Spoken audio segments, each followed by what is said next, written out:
All right, kids.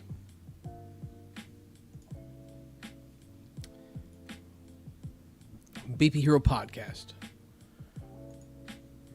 The 23rd episode of the 7th season. Can you believe it? We out here. Got some decent topics tonight. A lot of like what ifs with this evening's podcast.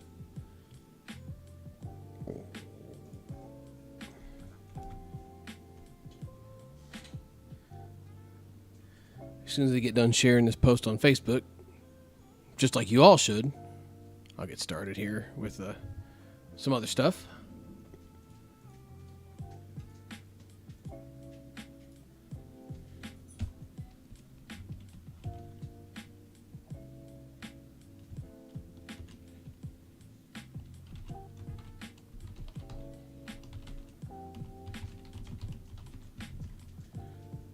Maybe, if technology cooperates.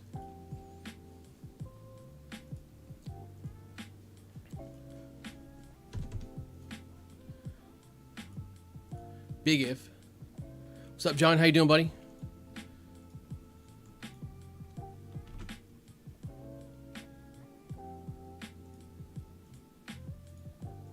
Okay, I'll have to do it later. Oh, goodness. You know, sometimes technology just really tries me. Just really wants to makes me want to hate it. And I love it so much for that. All I wanted to do was make a post, put a link in it, tag someone, and it's not going to let me do that.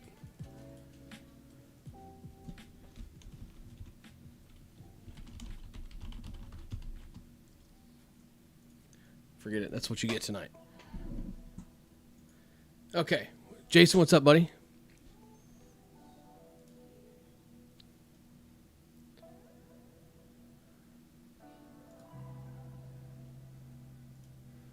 Okay. What's going on? Got that extra mic for Mrs. Hero tonight? No. Hopefully she stays in the other room. She's putting the daughter to bed. I got her squared away, and then her job will be to get her the rest of the way there. Jason Herndon is watching the Cardinals, and they're losing. It was tied 4-4 when I had some stuff to get up and get done around here. Is that not the score anymore? I halfway thought about putting that on the screen and like blanking out like all the trademark stuff, just to see how long I could stream that so I could watch the game while I podcasted. But I just feel like that probably wouldn't go over very well. My man Adam in the house, Fat Guy BP. What up, dude?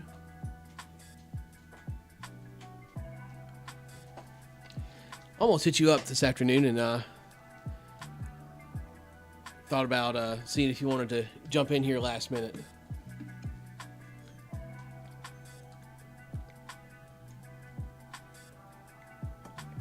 6-4 Reynolds at a 2-run homer. That sucks. But as long as the Pirates keep up their trend of giving up runs like it's a slow pitch game, it should be fine. What a just a mess that Flaherty had tonight. 2 of those runs were kind of on him, and then the other 2, like, I don't know if it was intentional, but what a bold strategy to call 2 bunts in a row. You saw they screwed the first one up, so let's go ahead and just hit him with a second one. Like, what a strategy, honestly, seriously. It worked, right? If they can't do it, exploit it till they can. Why not, right?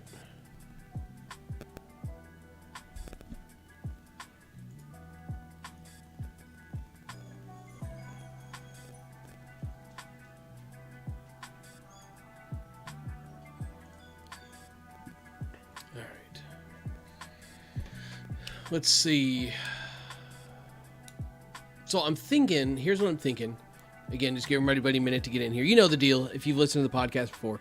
First 10 minutes of this are just kind of empty banter. And then I kind of dive into the topics that I have planned for the podcast. So just until then, we're just going to kind of chill out and shoot the breeze for a minute. For those that are catching up later on Spotify or Apple Podcasts or YouTube, wherever you're catching this, I have been keeping up with the Spotify and Apple Podcast stuff. I got me a nice little system going, so hopefully we can keep that trend going so you guys can catch these wherever you want to, whether live or later. So we were kind of having the discussion around the house here. Big bowling guy all of a sudden, right? I think I'm a bowler, so I've been watching like bowling videos, and I'm subscribed to this guy, and everybody's played the game at some point in their life called, Date, Marry, Kill. You have to date one woman or man if you're, chicks doing this. You have to date one, you have to marry one, and you have to kill one. And he was doing that with bowling balls, which was kind of like weird, but whatever. You just kind of using that format, right? So then it got me thinking, like, what could we do for like bats? It'd be kind of fun, like a power round, you might say, for softball bats. You could do like a swing it or sell it, or a swing it, sell it, trash it. Would you keep it and swing it? Would you sell it to get rid of it? Or would you trash it because it's so bad you don't want anybody to have it? I haven't really finalized that yet, but I thought it'd be kind of a fun, like, little power round, like, post on here or on YouTube or somewhere, and, see what people think. Just, like, bats for comparison, right? You give the bats, and then I give what I would do with said bats. So it's food for thought. Maybe let me know what you guys think in the chat or the comments. We can get something going with that.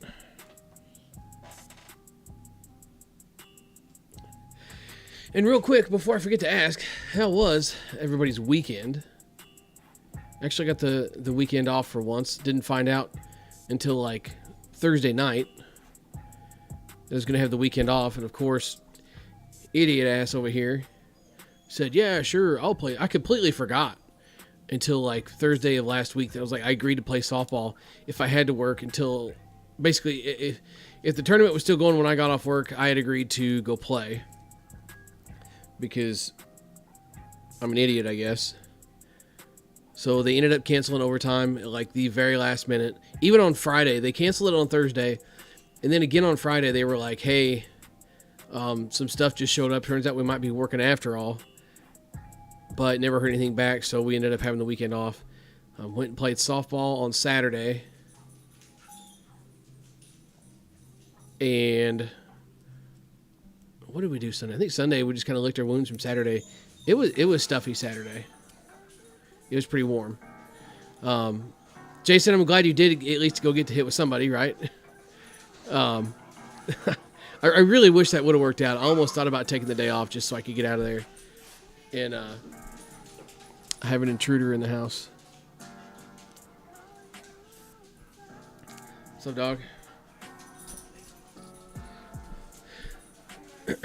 There's a Mitchell in my house. He's picking up his dog and leaving, so everything's good to go there.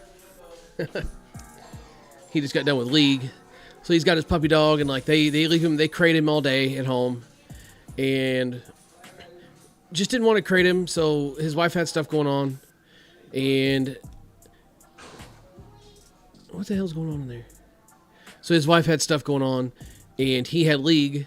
And he just wanted to leave the dog in the crate all day. It was too hot to take the dog to the ballpark with him. His dog is very well behaved.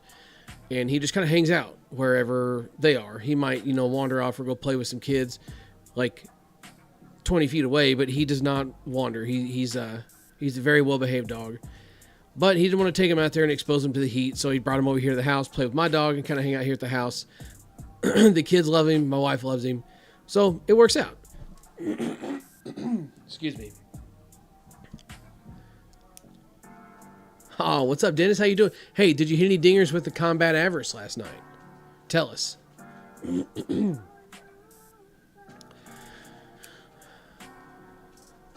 So anyway, yeah, Sunday just kind of licked the wounds a little bit. Patrick said it's cold and wet in the Pacific Northwest. Dude, I deal with cold and wet right now as opposed to what we're dealing with. It's just ridiculous hot outside. I can't believe that I'm actually going to hit tomorrow. I've got a bat for one of our podcast listeners, Virgil. He has bought a bat. I need to get it done and get it knocked out so I can get it in the mail to him. And then I've got a special edition 100th anniversary Pure Integrity to swing. Really looking forward to that unit.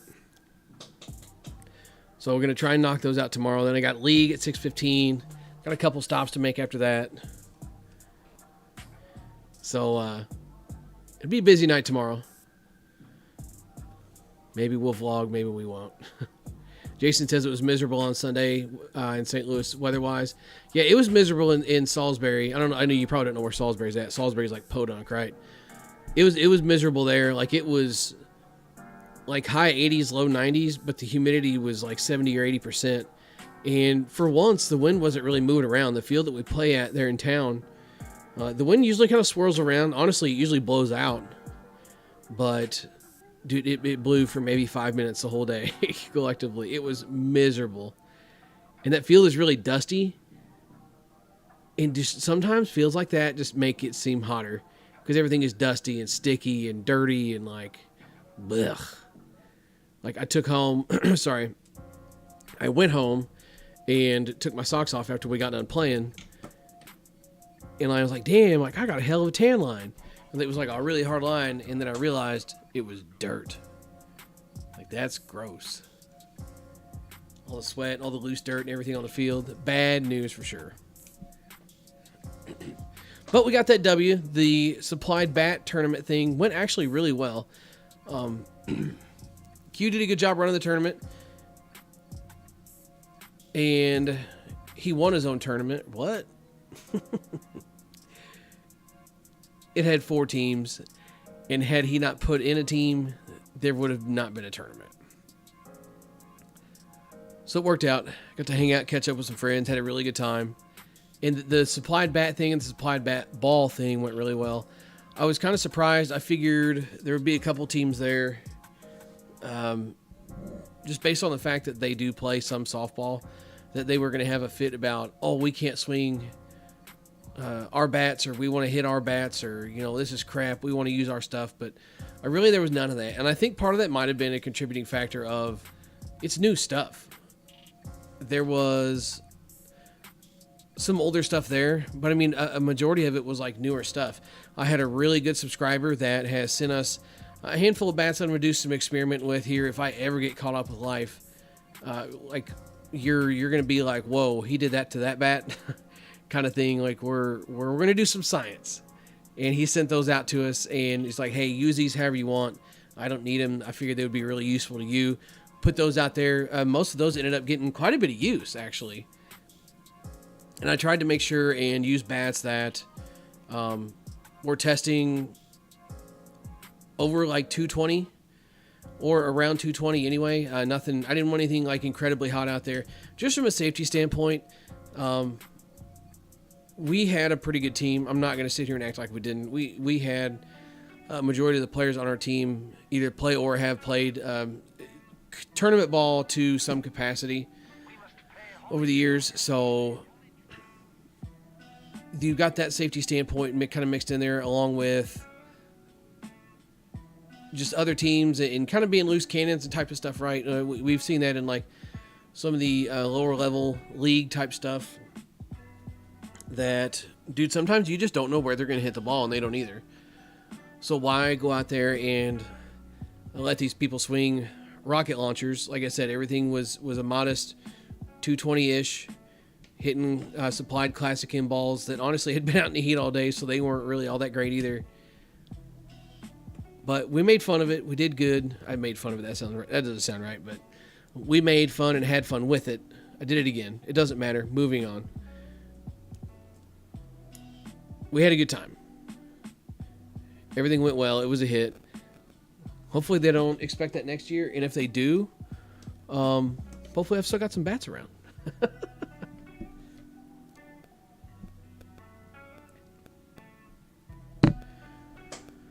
Let's see if I can pull up.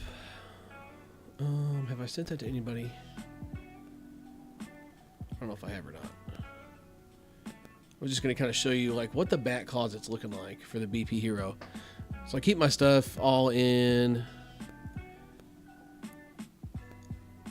like a hallway closet. I don't think it's in here. I know I've sent it to a handful of people as they've offered to send bats, and I'm like, dude, please, like, I just can't. So let me get this pulled up here.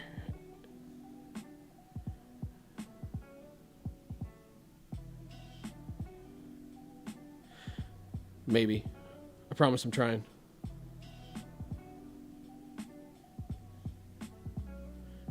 I promise, I really promise.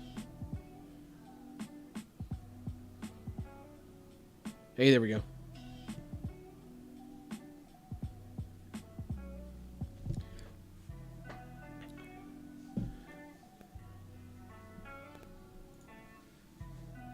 Okay. Yeah. So, I got me one of these little, like, laundry organizer things. I thought, like, what the heck? This would be really good to, like, keep bats in.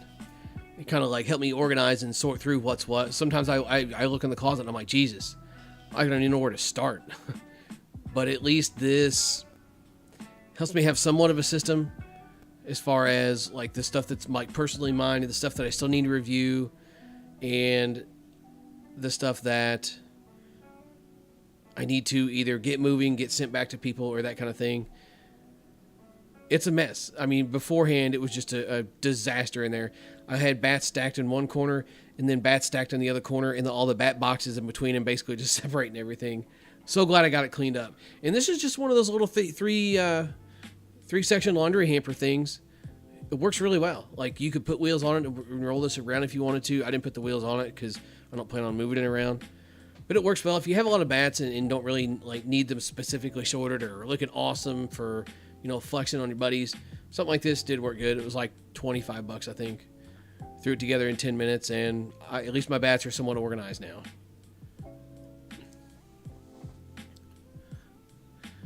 Catching up with chat here, and then we'll dive in. Dennis says inside the park home run count. That was one off the fence.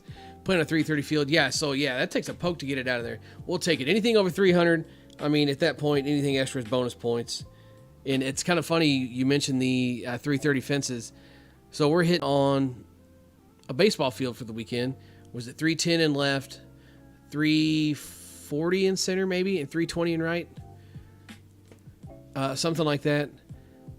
So it was a poke to get something out of there, especially in the heat. And our guy Trevor, who has not touched a bat since sometime, gosh, I want to say the last tournament he played was probably with me in like September of last year. Dude came out and hit his ass off. Just absolutely hit his ass off on that big ass baseball field. And it was kind of funny. He played a really good outfield and he even hit a few balls himself. But it was kind of funny to see some of these other guys that were hitting balls like 300 feet. Like, had we been playing on the like softball-sized park in town, it would have been a completely different game from the standpoint of a lot more stuff would have went out. But it was so demoralizing to hit a ball 320 and just watch a guy catch it at his chest. I cut one ball down the left field line, just trying to just hit something in the face really hard. And like, dude caught it at his chest for 305 feet away. I mean, it would have been a rocket home run had it not been for him standing there and catching it at his chest because he had room. They basically told him to go stand on the fence, which I wasn't even trying to hit the ball out. Like I said, it just, when you're playing tournaments like that, you're not looking to gas middle, right? You're not looking to even try the backside and accidentally hit a pitcher, which I almost did. That's why I quit. So I just went to just blasting the left field line. And sometimes you're the windshield, sometimes you're the bug. That's the best thing I can say about it.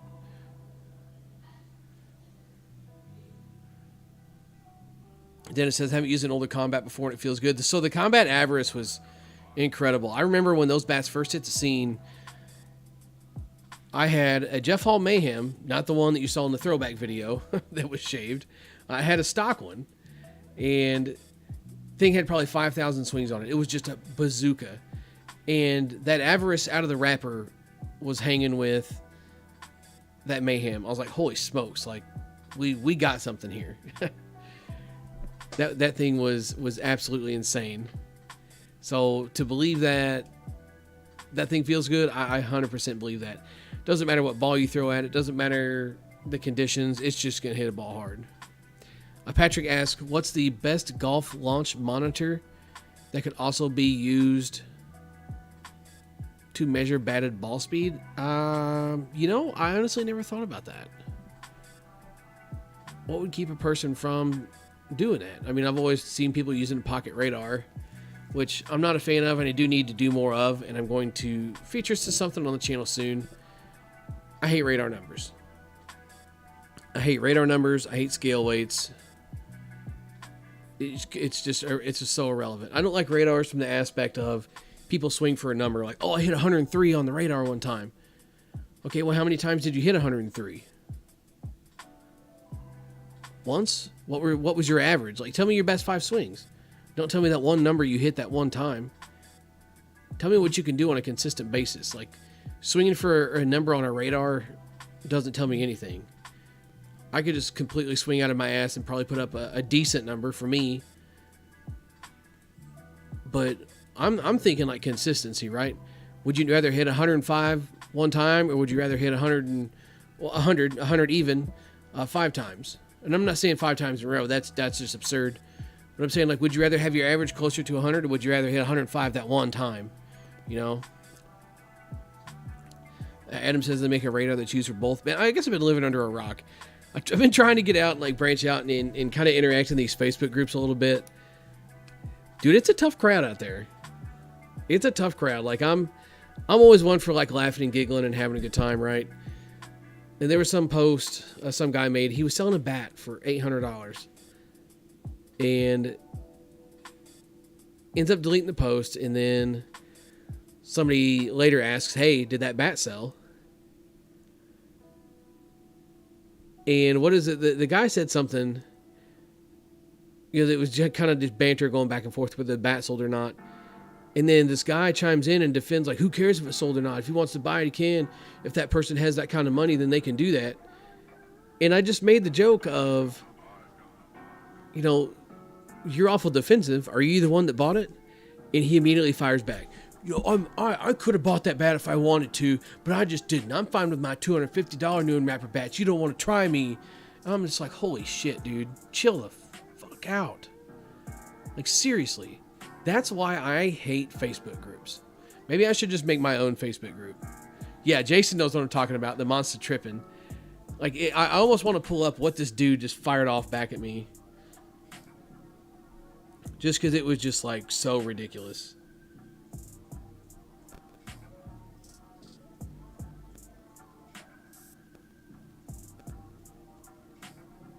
See if I can find it here. Yeah.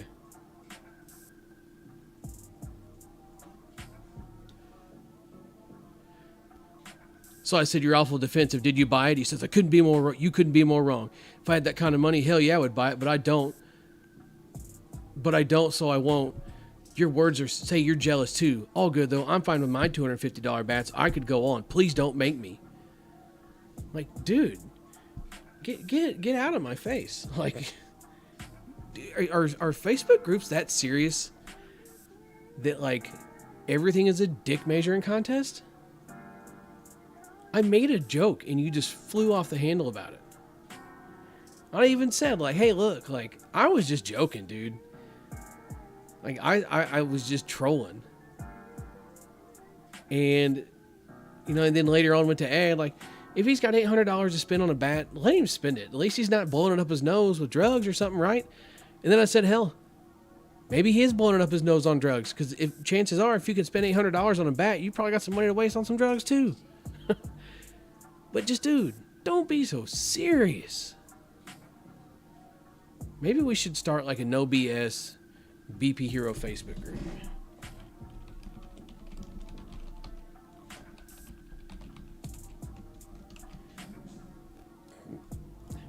The poll is up. What are we thinking? Start a Facebook group, like a fan page. I guess we'd call it a fan page. Can I edit this or no? I don't think I can. No, I can only end it. So yeah, basically that's going to say BP Hero Facebook fan group page, whatever. Anyway, So Jenna says, Arizona softball page is full of trolls. It's great. Yeah, and see, I know that's a big thing around here is, what do you call it? Kansas City adult slow pitch softball page. Dude, people just get on there and just run their mouth. Like, people are like, oh, you should come look at this page, or you should do this, or, you should really chime in and look and see what this person's saying, or you should tell them what you think about that. And, somebody will get to talking about bats, and they're totally wrong. Like, couldn't be further from wrong. But, like, I just, who am I? Like, I understand that, like, I might know and I might be able to set the record straight. But tell me what's going to happen on a group full of just absolute big nut, not sucker-free, CUBGF in the house, not sucker-free people, just acting like clowns. You tell me what's going to happen if I try and, like, hey, just a heads up, that's not right. It's actually this. Or, you said that this bat is balanced. It's actually inloaded. Well, you don't know anything. My cousin's brother's niece's nephew's dog's cousin's aunt's uncle is a rep. And that's what he told me when I asked him.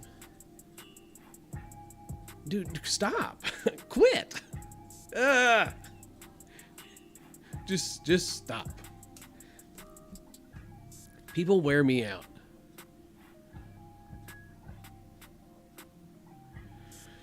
But I said I was going to, kind of BS for 10 minutes and be on our way. And here we are 25 minutes in. Hopefully this is still podcast-worthy content, right? So one of the topics for the podcast tonight, I'm not going to get into the story. It'll be a story for another day, maybe another day, a long time from now. And maybe not. I don't know if I got it in me to tell the story. Oh my God.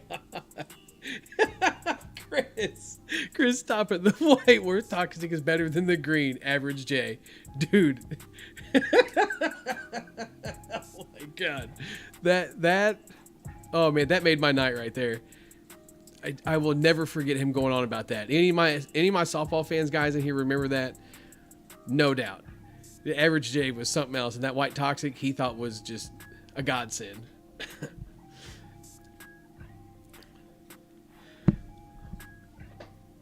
But moving on, kind of good that you bring up the softball fans thing, because like that's kind of where I was going with it, and that's where like a lot of my networking started, right? So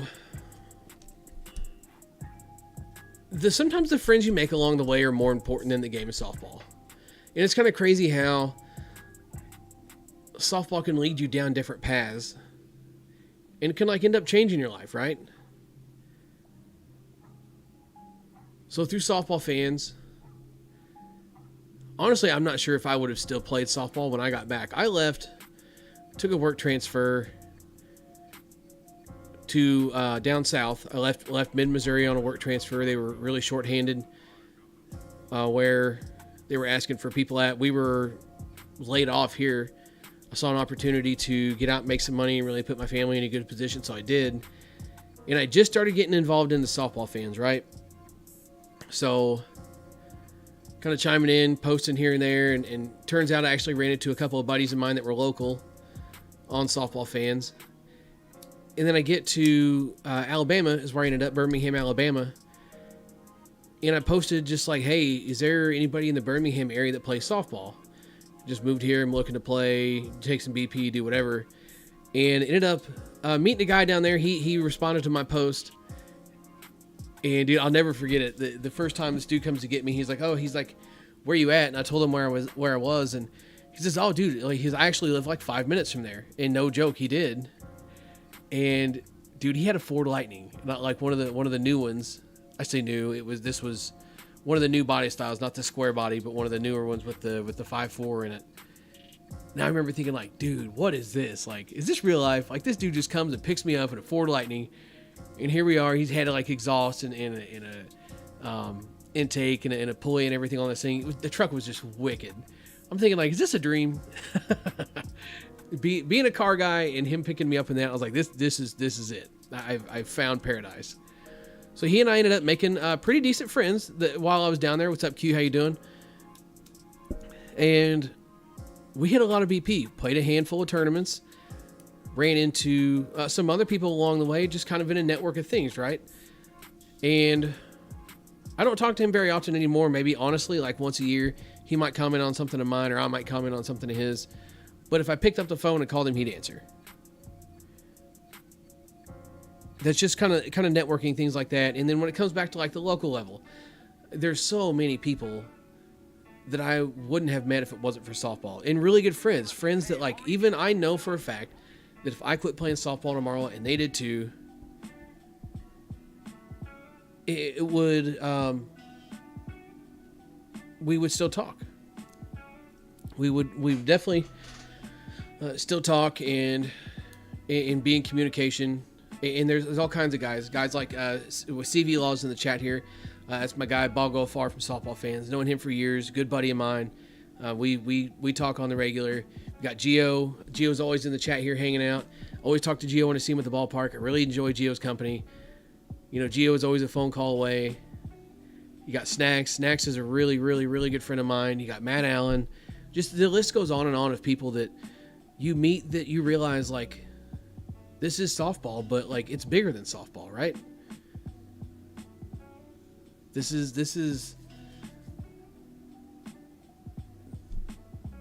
life's way of diversifying you. This is life's way of showing you, go out and meet people. It doesn't matter what you're doing. You can meet new people. Through this page, I've met people, gotten opportunities. Through softball fans alone, completely changed my career just based on the people that I met, and one person met another person, and this person knew that person, and next thing you know, he and I are hitting and playing league together.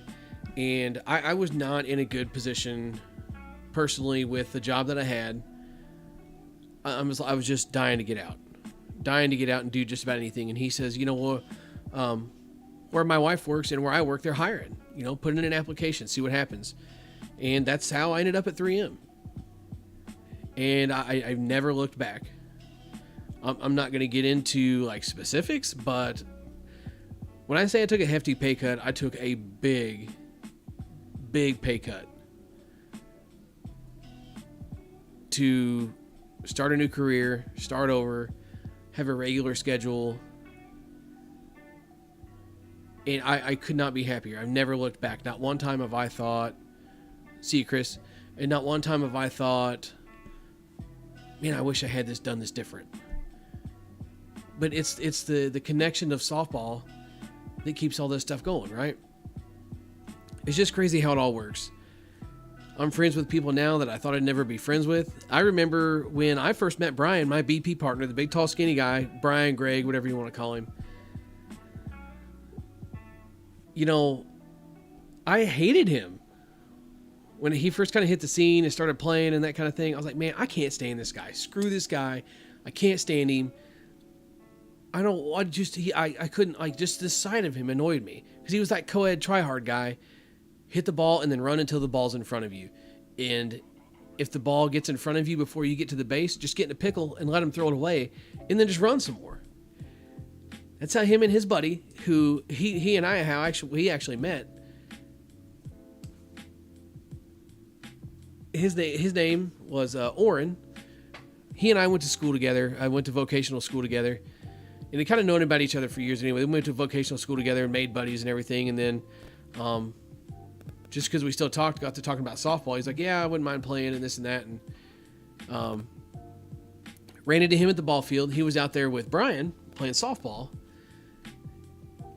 And they're just out there just trying their hearts out. Like I said, don't stop running to the balls in front of you. All the rec league hero stuff. And then Orrin and I kind of reconnected again. And was like, hey, we should start hitting some BP because I used to hit all the time. That was kind of back. The BP stuff was just kind of BP Hero stuff was just kind of first starting to take off. So I was hitting a lot of BP and all that. And Orrin's like, yeah, we should hook up and hit. I was like, all right, cool. And Gio, if you're talking about Brian, his name is Brian. It's a long story why we call him Greg. One of these days, I'm going to get him on this podcast, and I'll have him tell the story of why sometimes you hear us call him Greg. It's kind of funny, and there's a lot of stuff to go behind it. Nice guy, Greg. Lots of jokes and stuff to go behind it. Anyway, moving on. So me and Oren go to hit, and he says, hey, do you mind if I bring Brian? Because Brian was like his best friend. And I'm like, dude, whatever, I guess. Like, I can't stand this guy. I've already agreed to hit with you. I'm not going to be a jerk and tell you can't bring this guy. And we get to hitting, and Oren was like, hey, what do I need to do with my swing? Or, looking for tips and that kind of thing. Oren, bless his heart, if he ever listens to this or anybody tells him, he's hard-headed as hell. He did listen, but it was reluctantly. And then Brian kind of started doing the same thing, like asking questions about this or what about that or what could I do different with this. And we just kind of hit it off. Slowly, the relationship built. Next thing you know, Brian and I are hitting together on the regular, starting to play softball together. Oren had moved away, started a career somewhere else, and kind of phased softball out of his life just for like stuff that he had going on. He just didn't have time for softball. And next thing you know, Brian and I are playing on these teams together. We're hitting once or twice a week. And to this day, now Brian and I work together. We're on the same shift. We work in the same building. We spend every break together. Like, it's just funny. The dude's my best friend now. And I used to not be able to stand the guy. So it's just funny how softball can really lead you down roads you never thought it would lead you down. And I'm sure that would be anything with any kind of hobby, right? But some people think, oh, it's just softball. It's just softball if you let it be. It can be something bigger. You just got to let it.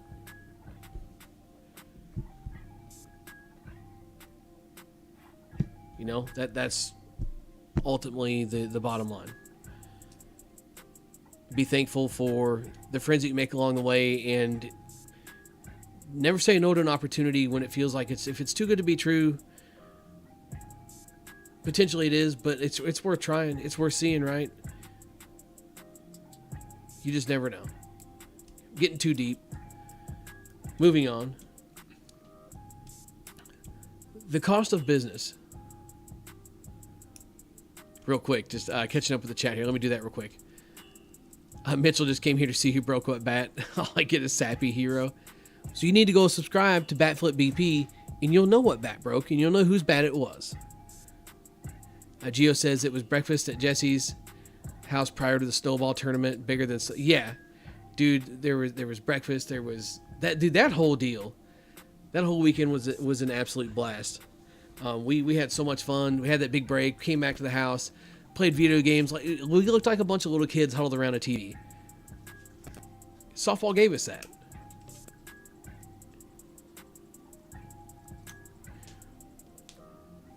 Gio, we're going to squeeze you in here sometime soon. I know I keep saying that. I got in the groove of having guests on here, and then I kind of got away from it.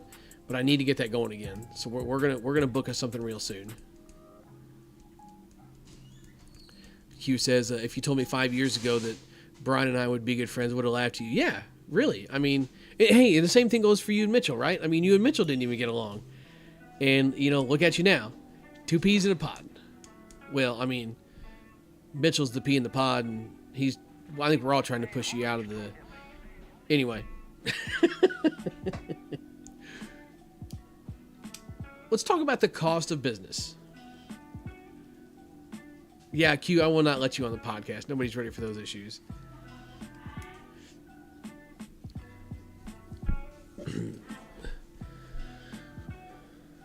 So when it comes to, and I know I've kind of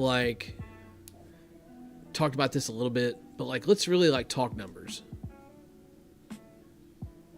When it comes to the cost of business and Facebook, right? Facebook and YouTube and doing these reviews and that stuff. Headbanger Sports does a really good job of taking care of the guys that have been reviewing bats and affiliated with them. They care. They understand that if we grow, they grow, and if they grow, we grow. It's a hand-in-hand relationship, right?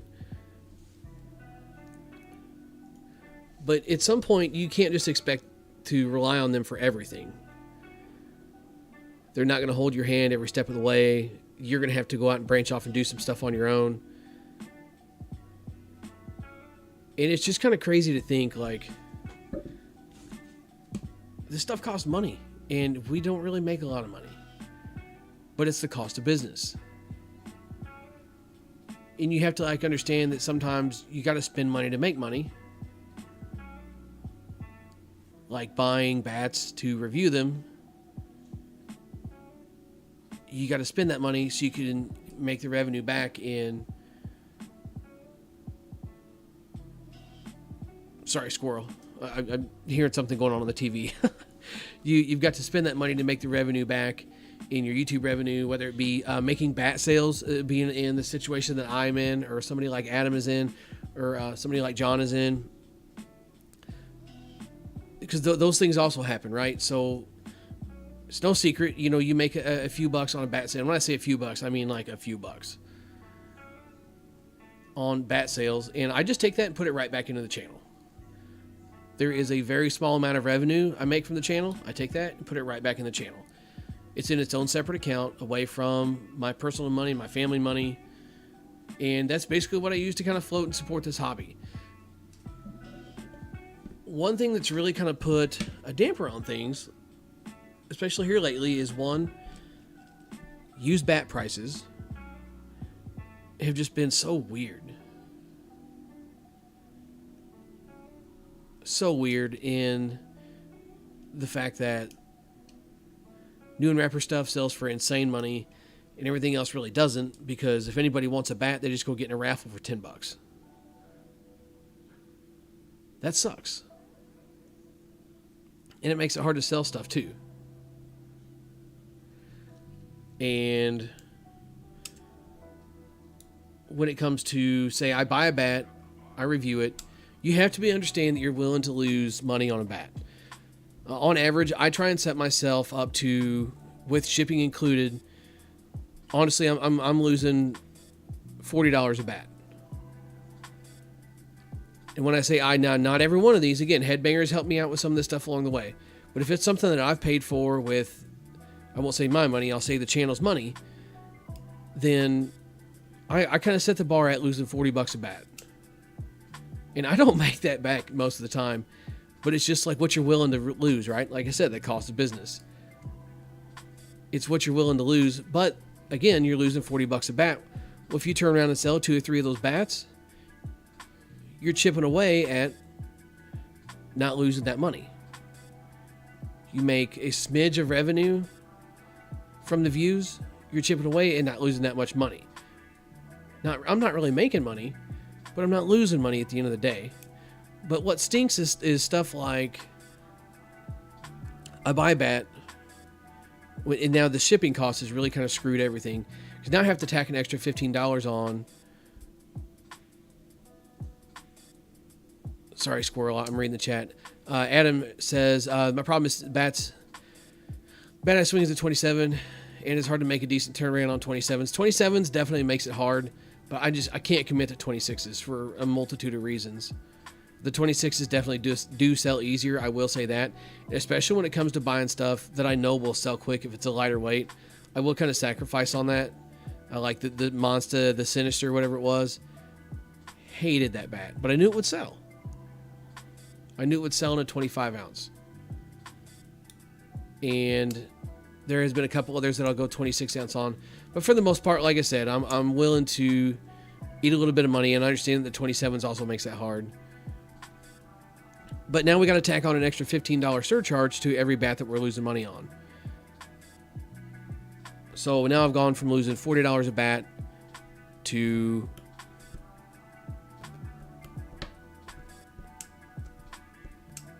math is really hard today. $55 a bat. I mean, however many bat reviews you see on the channel in a month, whether it be 6 or 7 or however many, your baseline for those is $55 a bat. And again, like I said, you sell those bats, you make that money back as far as, rep sales and things like that. But it's a pitch in the pot. And then you kind of factor in, and it's why I feel so bad sometimes when it comes to people wanting to send out bats so I can review them, or especially like throwback bats. Throwback bats are a really, really hard one. Throwback bats, I personally have more fun swinging anymore than I do the new stuff. just because it's like a trip down memory lane, right? Well, the issue with that is there is like literally nothing to be made on those. They don't get the views that like a newer bat would. It doesn't get the view time that a newer bat would, because like the way YouTube's algorithm works, you have to have a combination of view count and you have to have viewer duration as well. You can't have 10,000 views on a video and the video be a minute long. The money makers, like if any of you guys follow like vloggers or anything like that, guys like Cletus McFarlane, can pull in 500,000 views in a 24-hour period, and you sit through all 25 minutes of his video. That's some jack. If you can get people to sit through a whole video, that's when you start making the money. So when you do the throwback stuff, if you can't retain people because it's not something new, or it's not something, maybe they'll just kind of poke their head in, see what's going on and leave, right? Then there you go, spending that time swinging something that I could have been swinging a bat. I could have been swinging a bat that I could turn around and sell to get money flowing back into the channel. And again, it's an opportunity to sell the bats that I'm reviewing through the rep stuff. The throwback bats just hurt. And then, not to mention, now we've gone from $15 to swing this bat, which is it was good. It was $15 to swing a bat, because the way you look at it, because you got to spend that money to ship it back, right? So $15 to ship it back, I can justify that. But now with this surcharge, now we're talking $30. We're talking $30 minimum to get a bat review done, because I've got to ship this bat back to someone. And you can't buy throwback bats local, because then you got to find someone to buy them local, because you don't want to ship them. It's just a vicious cycle. And some of you may think I'm like talking in circles, like, geez, just spit out what you're trying to say. And what I'm trying to say is basically like, this is something you have to kind of be willing to lose money at. I won't say all the time, but a decent amount of the time. Yeah, Dennis, UPS is charging more as well. If you use stamps.com, they don't. But what's been happening to me, so I actually use stamps instead of I used stamps.com and I shipped UPS instead of USPS because they didn't have the surcharge on there. But then when it made it to wherever it was supposed to go, I ended up getting docked with a charge later on for the over 30-inch surcharge. So when I say this thing keeps itself afloat, I mean that's literally. John says UPS ship bats both to you for like $20. So did you not get hit with that charge? Now I'm wondering what they came back and hit me with. Or maybe it's because I shipped it to a certain place, or I don't know. That's interesting. Because to my knowledge, UPS was using that surcharge.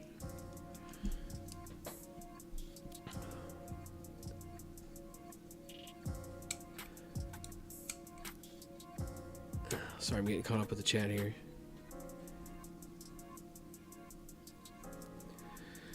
So yeah, and Mitchell brings up the point as well, like merchandise, hats, shirts. I really, really want to do some bucket hats, but I don't know how well they'll sell. I want to use like a purple hat. I'm a purple junkie. I'm sure you know that by now if you've been following the channel. I want to do like purple with like some gold, or purple with some white. I think that would be a pretty dope look. It's like I wore a bucket hat all day on Sunday. It's nice. It keeps Saturday. I wear them around the house in the yard and stuff too. When I'm working outside, it keeps the little bit of the sun off your neck. It doesn't cover your whole neck, obviously, but it keeps the sun off your neck, keeps the sun off your ears. It does a good job of keeping the sun off the side of your face a little bit. It just overall, it's a better feel and a better vibe. So I thought about running some bucket hats and doing that kind of thing. Sorry, the game's going off in there. So I thought about, doing some bucket hats, but again, the cost of business, right? So like I could run a pre-order on hats, like, hey, I'm buying hats. I'm going to do this. Who wants one? Well, then I collect money I don't like, I used to do this with shirts, and that's why I haven't done a shirt order in so long. But I collect everybody's money, and then I pass it off to the person making the hats or the shirts. Well, then everybody that sent me money is at their mercy. And I've had it happen before where my shirt guy was like, oh yeah, I've got every shirt besides like 3, and I'm waiting on those to come in still. So everybody is waiting on those 3 shirts to be done, because I don't want him to have to A, hassle with shipping 3 shirts separately, or B, paying to ship separately, a different parcel count. Sorry, 2 different parcels is going to be two separate charges. And he has been gracious enough in the past that, like, hey, look, when these come in, I'll knock them out. I can send them directly to your customer. The guy that does my shirts is really good at working with me. I've put him through hell over the years. Ain't no doubt about that. But he's did a good job taking care of me. But when it comes to stuff like that, like, I could really save a lot of money if I would order 30 shirts. Say I only sell 20, but I order 30. The unit price would go down a lot, right? Because you're buying more. But then I've got to sit on these things until they sell. Yes, I could do a better job of pushing sales. I mean, I've got hats. I've got the same batch of hats that I've had since early last year. I think I've got 5 hats left. No, I don't push those very hard, but they just went so stale that I kind of quit. So some of that is my fault, yes. Because, I mean, I've got, if I could sell the 5 hats that I have left, I mean, you stop and think, that's $100 I could put right back into the channel. That's stale money just sitting there, the cost of business. Yeah, John, so I've looked into, like, print-on-demand services. What's the name of the place? What is it, Teespring? Teespring is who did the blue Swing Hard in Case You Hit It shirt that you've seen in a handful of the videos. But I was not happy with the quality. I love the shirt itself, but the quality was not good. It went through the washer one time, and the letters were starting to peel off the back, and that kind of thing. I can't in good conscience sell that to somebody. And I've even tried. I think they're still on the website, actually. Now, I used to push them until I realized that, like, literally nobody bought them. But Teespring had, and I believe it still has, I can look it up, my hoodie design and my original podcast logo shirt. Those were just sitting on the website waiting to be bought, and nobody bought a single one of them. Which is good in the aspect, like, I don't have to sit on that money. But if I was to sell them, I could make that much more money on them. But the quality just wasn't very good. I think I'm just going to bite the bullet. Again, the cost of business. I'm just going to bite the bullet and use a local place to do my t-shirts. It's going to be a little bit more money, like, per unit. But sometimes it's about just getting stuff out there. Everything you can sell, everything you can move is an opportunity for somebody to say, hey, what's the BP Hero? Hey, what's Batflip BP? Hey, what's, Fat Guy BP? What's that shirt for? What's that hat for? And you can tell them, well, then they go home, you wear it to the ballpark, and it just goes that way, right? And you got to think about your time is worth something. I can't push t-shirts and push this and push that and spend money on it and sit on it just to make $2 or $3. Your time is worth something. Is my time worth hassling and pushing and pushing and pushing and sitting on stuff for 4 months to make $2 a shirt? Not hardly. But sometimes it's the cost of business. This stuff ain't easy unless you're somebody that's just super successful right off the rip. I was not. And I'm still kind of figuring this out as I go. I by no means am I an expert. But kind of what got me started on it was somebody at work was like, oh, you're a YouTuber. I bet you're making, crazy money. It's like, buddy, you'd be surprised. I bet if I sat down and made a spreadsheet and kept track of every dollar that I spend, I would make no money. Literally zero. Maybe even lose money. The big thing that's helped over the last few years since I have moved from the company that I was with to Headbanger Sports is the fact that now I can sell stuff and, like I said, make a few bucks on a sale here and there. that definitely helps negate the cost as opposed to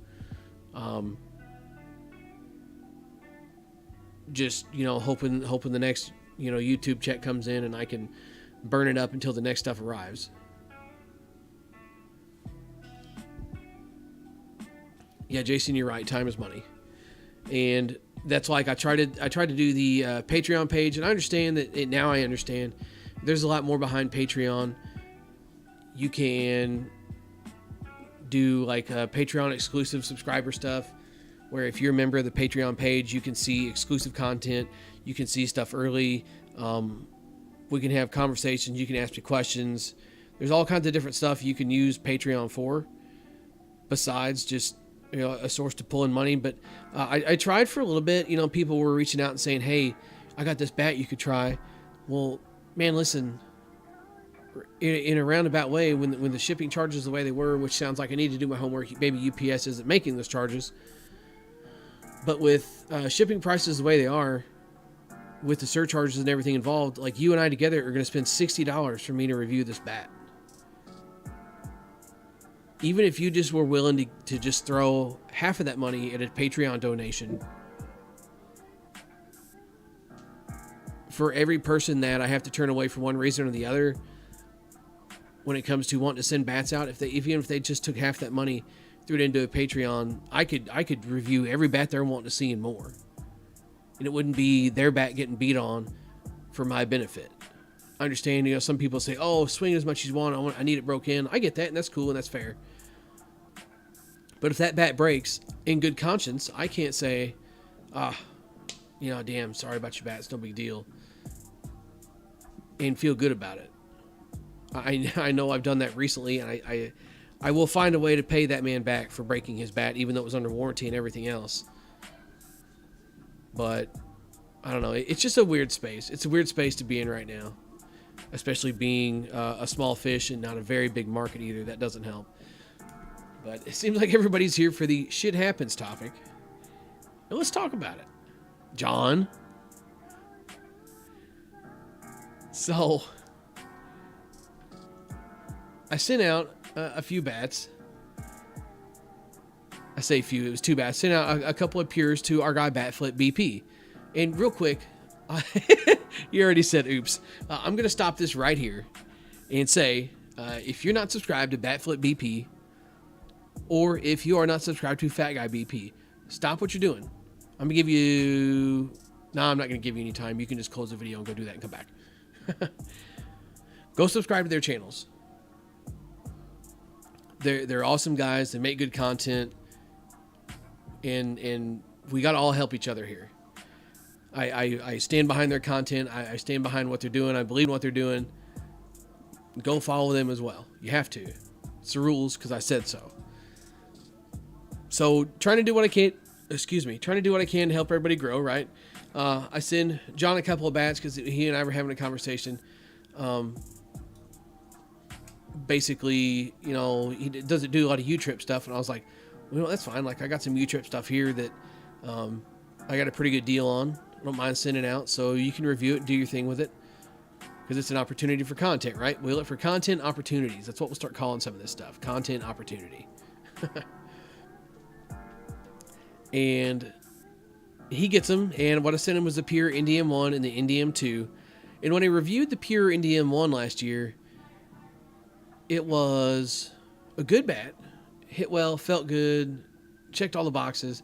And it had this weird little blemish in it that, dude, I was for certain that it looked like an arm hair or a hair from somebody's body got in it while they were applying the coatings on the bat. And it looked like it had just like popped out of there, right? Well, it turns out I was wrong. I've never seen a crack start that way, but it sure did. So John's out here swinging his bat, doing his thing. And he looks down and he's like, "Oh man, this bat is broken." He sent me a message.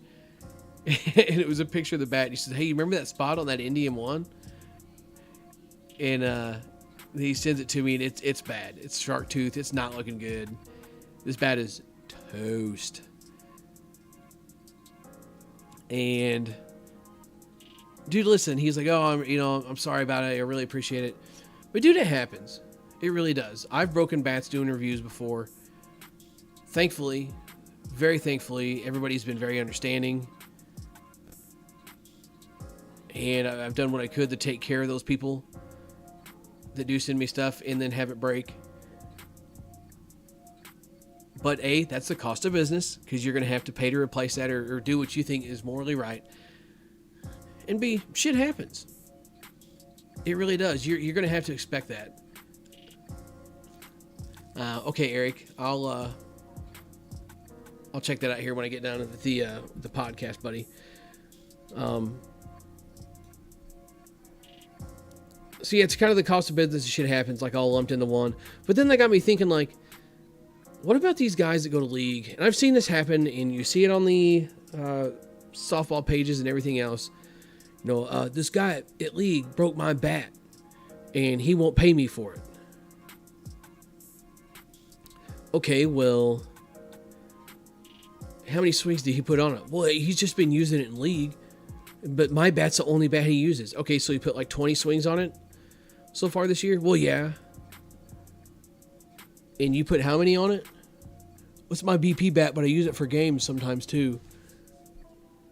Okay, well, you've put 1,000 swings on this bat, and he put 20 on it.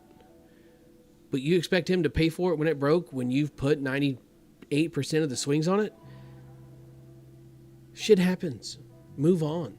If you didn't want that guy swinging your bat because you were afraid it was going to break, then you shouldn't have got it out. Well, he should just buy his own bat. Okay, that's fine. Not going to argue your point. But at the same time, like, I'm not saying it's your job to supply bats, but damn, is it going to kill you to share? Or you could say, hey, look, these are expensive. This is one of my favorite ones. I'd really not prefer it to be broke. I've seen that happen. I've never done that because, dude, I just don't care. I do not care. If my stuff breaks, I've had a couple of bats break in league. I had one telescope one time. I had an end cap get blown out of one from just a ball that got hit like in the perfect spot of the end cap. That stuff just happens. Don't expect someone to pay for that. And even I had someone offer at one time, oh, hey, look, I feel really bad. I broke your bat.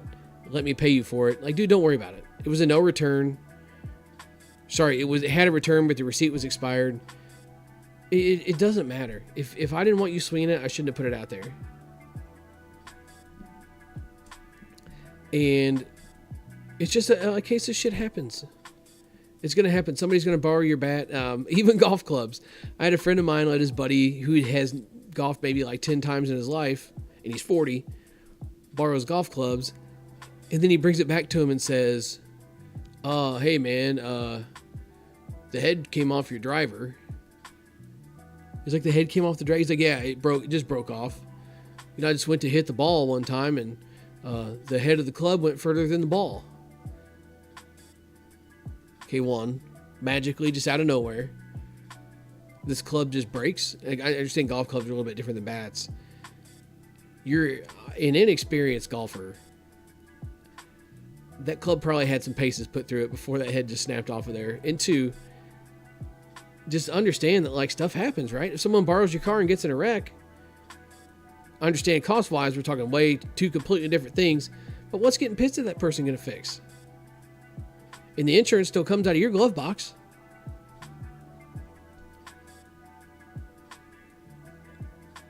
Shit happens. What do you want? So Dennis says, just had an issue like this in the Arizona page. Dude did a 2-for-1 trade for a used Josh Riley, and it cracked in the first BP session. Wanted to know what he could do about it. I mean, dude, what you're dealing with used bats. Same thing. It's the same exact thing. Shit happens. You're dealing with used bats. And it flip side of the question. Ask that guy, hey, look, if the two that you sent him for this one of those two broke, are you going to tell him tough shit? Dude, it just happens. The bat is yours. You looked it over. You checked it out. This is softball, old school softball fan stuff here. You took this bat in. You looked it over. I said, all right, cool. This bat's good. It's good to go. Everything looks fine. And then you take it out and you swing it and it breaks. Tough shit, man. Shit happens. I've been saying that word a lot. I'm sorry. Hopefully you're not listening to this work around your kids, or you don't mind the S word a little bit here and there for this segment of the podcast. But people need to be way more understanding of that in the softball world. Maybe going back to, again, the Facebook pages, and people just getting way too serious about stuff. If you're letting people swing your bats and they break, just move on. You know, you can ask. I suppose you can. Hey, do you mind, throw me a few bucks to replace this? You use it all season. And if they say no, dude, really move on.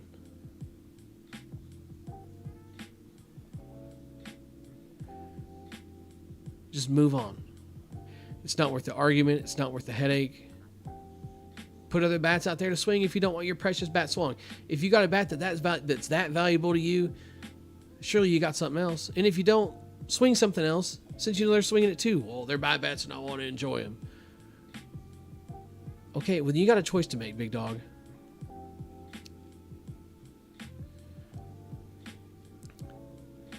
John says we need to bring back softball fans. You'll get shut down real quick if you try and start crap. Yeah, half the stuff that flies on these Facebook pages now, I would absolutely squash as a moderator on softball fans back in the day.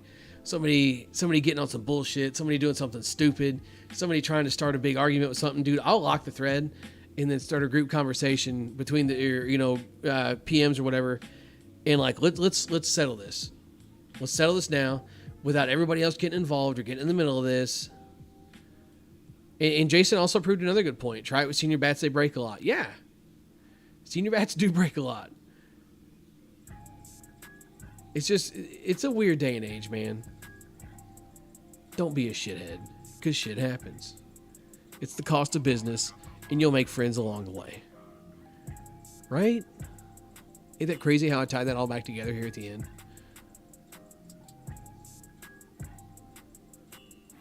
So, that's it for the podcast. Hour mark and then some, right? Had a good turnout tonight. I really appreciate it, guys. I don't know what we did different, but it worked. Hit almost 20 viewers at one point. Held 15 for quite a while. I'm digging it. You guys did good. Another bat review will be up very soon. More ASA action for the ASA guys. As a matter of fact, let's close the podcast with it.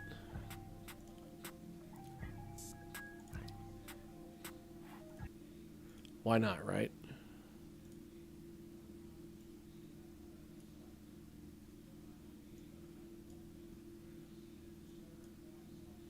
Because we like doing that. We like sneak peeking these videos. I think you guys enjoy it. You never tell me not to. Turn this up to about here. Let's put this over here. 26-ounce D. Marini Mercy.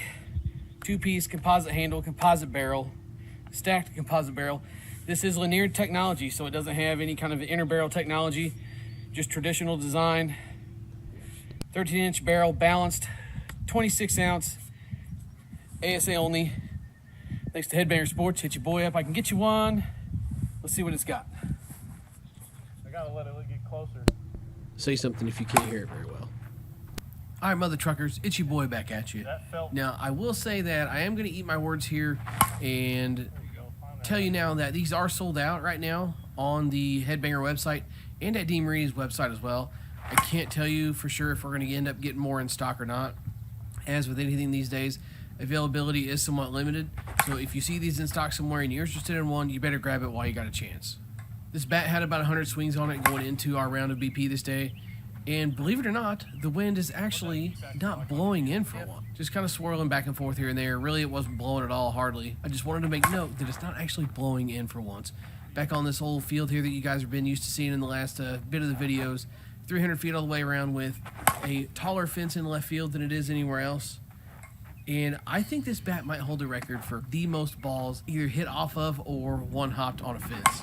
I don't know if you'll be able to hear it or not, but in here at one point, Brian and I are actually having that discussion of like, how many balls are we going to hit off of the fence with this thing? And yes, that is foreshadowing to what happens at the end of the video. So hitting our mix of evils that we always hit for the ASA stuff It's Evil BP 52 pluses, and there's some 52 300 game balls in here as well. One thing that we did notice that this stacked composite barrel with the 4.1 composite handle made for a pretty rigid feel. I know the Mercies way back in the day used to have like the super soft, like buttery type of feel to them. This is not going to be that bad. It's going to have a stiff, pretty rigid feel, pretty much overall the entire thing. And I will say, for being a 26 ounce and understanding this is going to be balanced, it's going to swing a little bit lighter. It was swinging light to the point that we felt like it was kind of hindering the performance of the bat. These are only available in 25 and 26. So unless you just like something that swings like an absolute toothpick, I would suggest going with the 26 if you're interested in one of these bats. The barrel itself did a good job of performing, just not a whole lot of mass behind it. This would be a really good bat for like your control type of player, or somebody that's really just kind of looking to work the ball around the field. Still have a little bit of pop behind it, which is what the barrel is going to give you, but you like something that swings pretty light so you can control it easy. And as always, one of my favorite things with the Mercy line is the fact that it doesn't have any inner barrel technology in it, so it's able to hit the harder stuff. If you do play in a league somewhere that hits 44s, or you like hitting hard stuff in BP, I'm not going to promise you a ton of durability and expect it to fail compression really fast if that's something that matters to you, but the fact that it can hit them and hold up to them for at least a little bit of time compared to some of the other bats out there these days is a redeeming quality for these bats with this technology, in my definitely like a game swings only kind of thing. 10 swings to hit a bomb? No shot. All right, what'd you say? I'm coming up to the camera. This man just literally shows up out of nowhere. $10. I hit a bomb in 10 swings. 5. 5 swings? 5. 10 swings is too many. Okay, 5. All right, so before I let this clown and his sideshow get started, let's head over to the labs real quick and check out the scale and the compression stuff, and then we'll come back to the field. So on a scale, this one comes in at 25.8. Nothing too exciting there. In compression testing, this brand new in the wrapper, this did catch my attention. It's like 50 pounds away from failing. So after we put about 200-ish swings on this, because Mitchell borrowed this and got some swings in with it before we filmed our video with it, I figured what's a little bit of break-in time going to hurt, right? So after we got all of that done, and then to see it still testing right here, very much surprised me. I expected this thing to be failing miserably. So whatever kind of tech they got going on here is interesting in regards to the fact that it broke in and got better, but the compression hardly dropped at all. And mind you, we did hit nothing but 52 core balls. If you go off hitting like BP Rockets or 44s or something like this, I can almost guarantee you it will end up failing compression almost instantly. But with this stuff out of the way, let's head back and see what this nerd can get done. What we hit? The Mercy. This man literally, I'm talking to him about a tournament over the weekend, and this comes walking up the hill. No pressure here. Let me bump one. I got a bump. Yeah, hey, can I get a bump?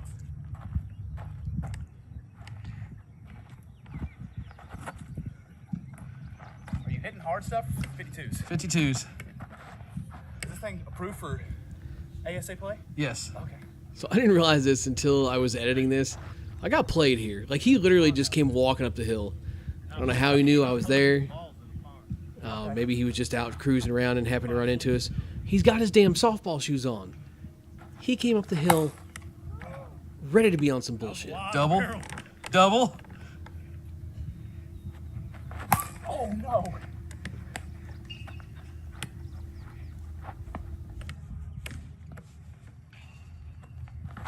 Oh, no. Just need a little lift on it. Hey, 2 here. Don't get nervous. You call time? Nope. Oh, no.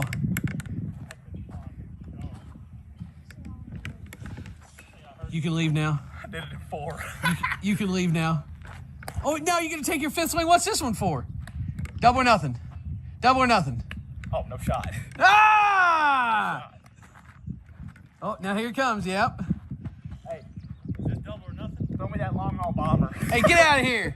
Quit. ASA Pearl. I already told everybody you're hitting 52s.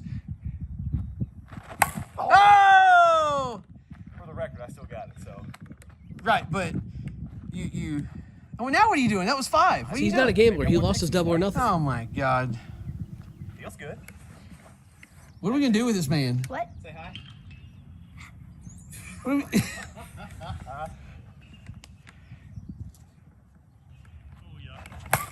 Oh, nice one, Dad. Thanks, bud. Yep, on. Oh, weight room.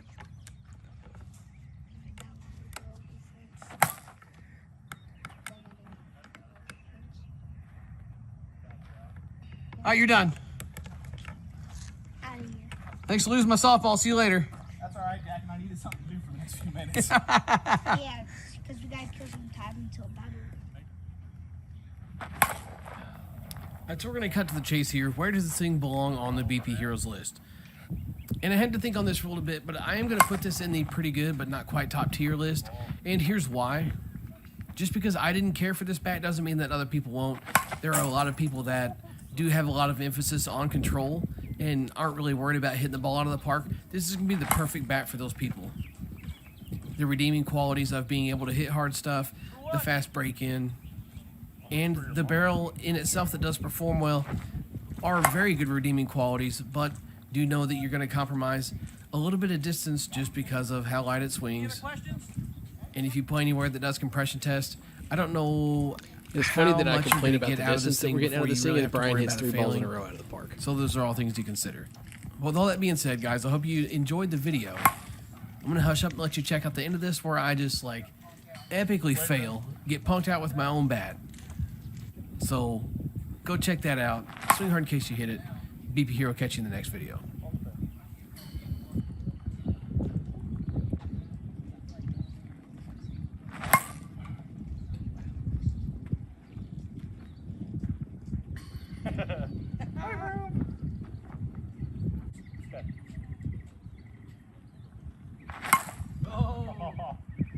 Couldn't get your lift on it. See, that's an interesting thing, Elton. Oh, hang on. Let me get this We through. were done filming this Appreciate it. until I got punked out by my own bat by both of these guys. So now, see if I can't call Gabe's bluff here. You get one out in less than 4 swings. So, yeah, Elton, you called it a base hit bat. I mean, clearly they didn't have any issues hitting the ball out with it. I just could not get it going. I cannot do distance with the lighter stuff at all. Oh, okay.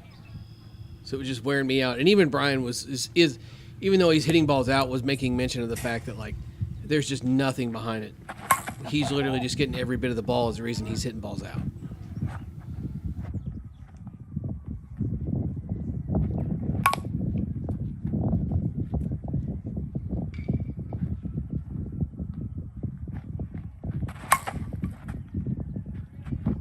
That's funny.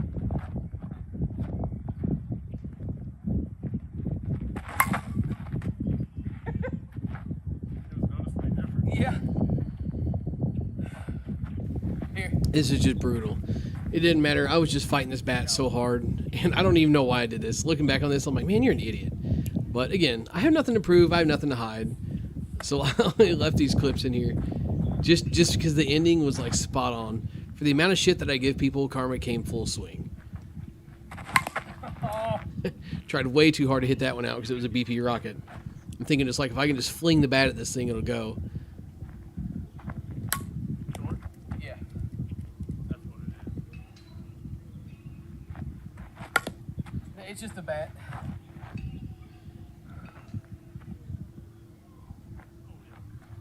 Oh. Can't even bump with it. I just, this bat literally, once it started moving, I felt like you just feel the ball hit the bat. You don't feel the bat while you're swinging it. It was so light. But the barrel performed so good if you were able to get it behind the ball.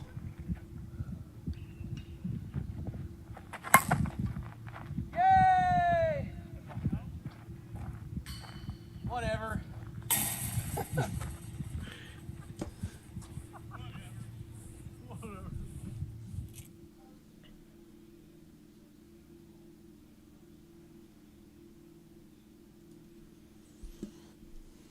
So yeah, Dennis, I do want to try the new Juggy. I think that's going to be on the list of things to try. Once I get this Mercy moved for something else, the cost of doing business, got to find a way to get rid of it. and not lose our butts, so we can buy something else, and the Juggy is definitely on the list. But listen, guys, thanks for sticking around. I hope you enjoyed the podcast. I'm going to catch you next week. Let's do what we can to get this turnout going. Again next week. Love you guys. Swing hard in case you hit it. BP Hero, catch you next time.